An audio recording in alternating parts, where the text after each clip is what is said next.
Bueno, vamos a realizar y analizar los datos obtenidos de la guía Laboratorio 5, en la cual hablamos de un autotransformador. En este caso, primero podríamos empezar en decir que es un autotransformador. Un autotransformador, a diferencia del transformador, tiene unas variaciones bastante significativas. Se centra más que todo en que el bobinado es solo de uno, es decir, solo existe una bobina para todo para todo el transformador, para todo el autotransformador, a diferencia del transformador que tiene dos bobinados. Esto implica reducciones de costo y abaratamiento, pero es importante entender de que el uso del autotransformador es solo cuando vamos a elevar o reducir tensiones que no tengan una diferencia significativa, es decir, de 140, 120 o viceversa. Y para procesos de elevación o reducción mucho más significativos, lo recomendable es usar el transformador. Bueno, pasemos a la interpretación de los datos primero que nos piden en la guía. Eh, Eso lo haremos gracias a el simulador del laboratorio LabVolt, en el cual los datos están en el transformador en las características, ¿no? Estos los inscribimos. Como podemos observar, la potencia es de 55 volt-ampere, el voltaje es de 220 a 380 y la intensidad es 0.25 a 0.15 ampere. Bueno, pasaremos al armado del circuito, ¿no? En este caso, cuando el autotransformador actúa como reductor. Realizamos el siguiente diagrama en el laboratorio. El diagrama y las conexiones ya las he realizado previamente. Voy a proceder a abrir el circuito que he realizado previamente. Es que está por acá. Ok. Este es el que realizamos. Y acá está realizado. Em, la forma de obtener los datos en este caso es activando la interfaz. Activamos la interfaz. Aquí está. Activamos la interfaz, encendemos el circuito de alimentación y brindamos la tensión que nos piden en este caso de 220. 220. Aproximadamente 220. La medición respectiva se hizo con ayuda de la interfaz de datos, claro. Los conectores en verde son los multímetros, los conectores en verde y amarillo son los multímetros y los amperímetros están en serie en el circuito. Y bueno, hacemos una regulación hasta que llega a 220. Yo ya lo realicé previamente y los datos obtenidos son los siguientes. Con ayuda de la tensión encontramos que la relación es de 2, o sea que es una reducción, como bien sabíamos. Las intensidades están ahí, es 0.061 en la intensidad de corriente primaria, en la intensidad de corriente secundaria es de 0.1 ampere. La tensión 2 es de 108.4 volts, la tensión 1 es de 219.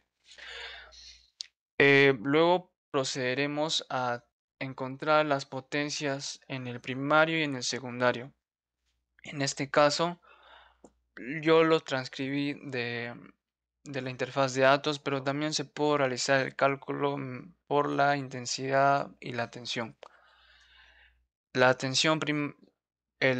potencia primaria es de 13.53 y la potencia secundaria es de 10.93. Detallar de que estos son volt ampere, es decir, es una potencia aparente.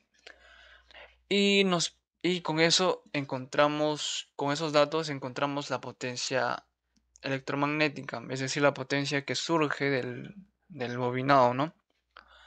Esta se halla con el voltaje del secundario por la diferencia de corrientes, básicamente.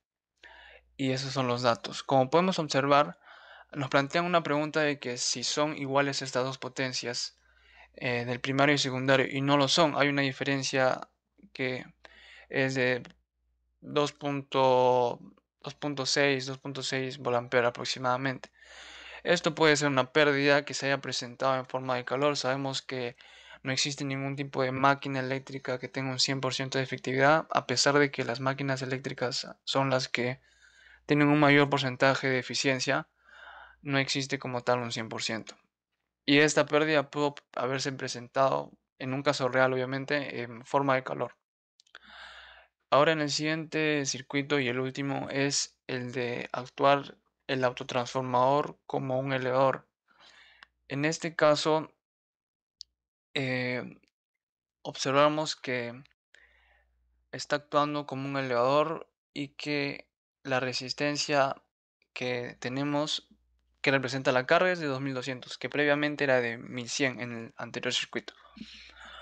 Básicamente es el mismo proceso, solo que de manera invertida, de tal forma que también lo he realizado previamente para ahorrar tiempo y entender básicamente los datos, ¿no? La interpretación creo que es lo más importante. Abrimos el circuito que he realizado, el segundo es el segundo, y aquí está, listo. En este caso es parecido, la inversa.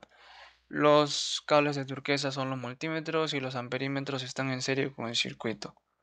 Encendemos la interfaz de datos. El regulador de tensión siempre debe estar al mínimo en un caso real y en un caso, obviamente en la simulación también tenemos que tener en cuenta estas cosas. Y encendemos el circuito, coloco la interfaz de datos de un lado y esto del otro y regulamos hasta que esto llegue a 110 porque vamos a hacer que esto actúe como un elevador. Y así, elevamos hasta 110 aproximadamente.